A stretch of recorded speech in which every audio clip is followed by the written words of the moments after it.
আসসালামু আলাইকুম, কেমন আছেন সবাই? আলহামদুলিল্লাহ, আমরা খুব ভালো আছি। ডেলি ব্লগস উইথ সবার আরেকটি উইকেন্ডের ভিডিও ছিল। এই যে আমরা ফ্রেন্ডসরা ফ্যামিলিরা যারা একসাথে থাকে সবাই মিলে ঘুরতে আসলাম। এটা পাশে একটা সিবিসি। এখানে তো এখন আসলে গরম শুরু হয়ে গেছে, সারাদিন মানুষ ঘরের মধ্যেই থাকে, বের হয় না। আর সন্ধ্যার পরে ওয়েদারটা খুবই সুন্দর, ঠান্ডা বাতাস থাকে। ওই সময় মানুষরা বের হয়ে বাসা থেকে মলে যায়, পার্কে যায়, বিচের পাশে যায়। এই যে আমরা একটা বিচের পাশে চলে আসলাম। সন্ধ্যার পরে মাগরিবের নামাজ পড়ে সবাই হালকা নাস্তা নিয়ে চলে আসলাম। সাগরের পাড়ে বসে নাস্তা করব। আর পার্কে বিচের পাশে এত সুন্দর ফুলের ছিল, সামারের ফ্লাওয়ারগুলো দেখতে খুব সুন্দর লাগছিল।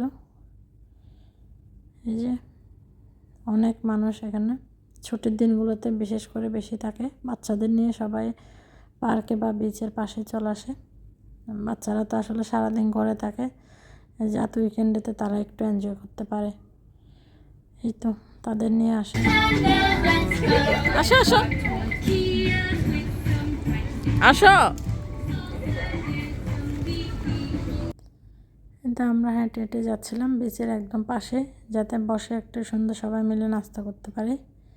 জায়গা করছিলাম, আসলে চারিদিকে মানুষ বসার পাচ্ছিলাম না, সুবিধা মতো জায়গা। এই যে আর এগুলো হচ্ছে যাওয়ার পথে বিভিন্ন ধরনের রাইডস বাচ্চাদের জন্য। এখানে টিকিট কেটে যেতে হয়। এই তো অবশেষে আমাদের সব কিছু টেবিল দিয়ে আমরা নাস্তা রেডি করলাম। বসে অনেকক্ষণ ধরে সবাই খিদেও লাগছে সবার। এই যে নাস্তা খাচ্ছিলাম। আর এই যে একটু প্রাণ জোড়ানো চা সন্ধ্যায়। এই তো চার পরে সবাই মিলে বসে আড্ডা দিলাম, বাতাস, সুন্দর ওয়েদার। এই যে কত গল্প, চারিদিকের ওয়েদারটা এত সুন্দর লাগছিল। এই যে মানুষ এখানে একটু পর পর সবাই বসে গল্প করছিল।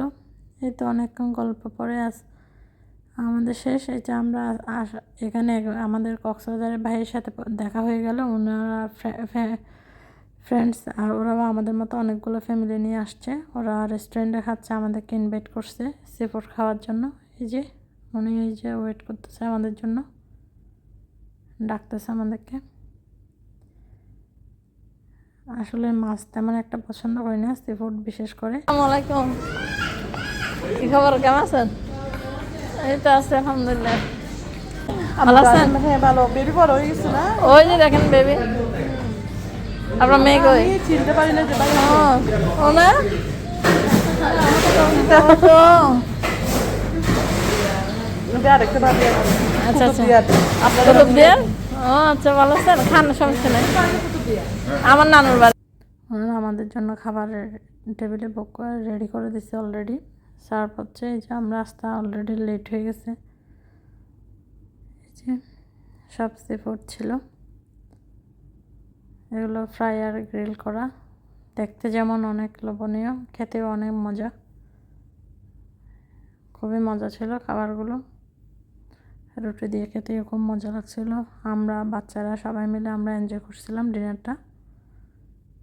বিভিন্ন ধরনের সস ছিল সাথে। সাগরের পাড়ে বসে আসলে সাগরের ফিশ খাওয়া দারুণ ছিল। এই যে আমরা সবাই খাচ্ছিলাম আর ওনাদের সাথে অনেকক্ষণ গল্প করছিলাম। ওনারা বাইরে ওয়েট করতেছে আমাদের জন্য। এই যে ওরা অনেক আগে ওদের খাবার শেষ হয়ে গেছিলো। এই তো আমরাও তাড়াতাড়ি শেষ করলাম খাবার। আমার মেয়ে তো এটা খাবো না ওইটা খাবো, কত চাহিদা তার। এই যে সবাই মিলে খুব সুন্দর একটা ডিনার করলাম। এই তো আমাদের খাওয়া দাওয়া শেষ, বাইরে হলাম। বাইরে সবাই যারা ইনভাইট করছিল বাইরে ওয়েট করছিল, তাদের জন্য আমরা আবার অনেক বসে তাদের সাথে অনেকক্ষণ গল্প করলাম। তাদেরকে বিদায় দিয়ে এবার আমাদের চলে যাওয়ার পালা। এই যে আমরা আস্তে আস্তে বের হয়ে যাচ্ছিলাম, প্রায় 12টা বেজে গেছে। আর বাইরে এসে দেখে এত সুন্দর বাতাস, সবাই মিলে আবার গল্প, মানে একসাথে হইলে আসলে যা হয় আর কি, যাব বলে আর অনেকটা তাও যাওয়া হয় না। দাঁড়িয়ে অনেকক্ষণ গল্প করলাম, বাচ্চারাও খেলে এনজয় করে। তাদের সাথে আসলে খুব সুন্দর একটা উইকেন্ডে কাটালাম। এই যে একবার হলো অন্তত দেখা হয়, চেষ্টা করি। বাচ্চারাও খেলে এনজয় করে, আমরাও এনজয় করি। দারুণ আসলে সারা সপ্তাহের ক্লান্তিটা আসলে চলে যায়। বাসা তো আসলে বসে থাকি, কাজ ছাড়া কিছু নাই ঘরের। এই তো আমার ভিডিও ভালো লাগলো অবশ্যই লাইক কমেন্ট